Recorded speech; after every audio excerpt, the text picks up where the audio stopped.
கொண்டு வந்து இளைஞர்களை நம்பி மக்கள் வாக்களிச்சிருக்காங்க.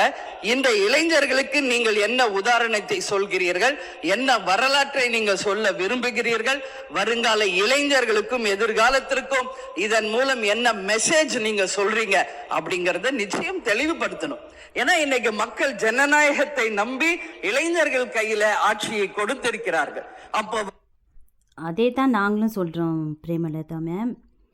நீங்கள் உங்கள் தம்பியை கொண்டு போய் டெல்லியில் ஒரு பதவியில் போட்டிங்களே, அவர் ஏதாவது மக்களுக்காக ஏதாவது செஞ்சுருக்காரா? இது வரைக்கும் செஞ்சதே இல்லை. அவரை எப்படி அவ்வளோ பெரிய பதவி, அதுவும் இங்கே கூட இல்லை, டெல்லியில் கொண்டு போய் பெரிய பதவியில் போட்டிருக்கீங்களே. அவர் எலெக்ஷனில் நின்னாரா, ஜெயிச்சாரா, மக்கள் ஓட்டு போட்டாங்களா? உங்களுக்கு ஒரு நியாயம், முதலமைச்சர் அவருக்கு தெரியும் என்ன செய்யணுன்றது. நீங்கள் எப்படி உங்கள் கட்சிக்கு ஒரு முடிவு எடுக்கிறீங்களோ அந்த மாதிரி அவர் முடிவு எடுக்கிறாரு. இதெல்லாம் நீங்கள் கேட்கக்கூடாது.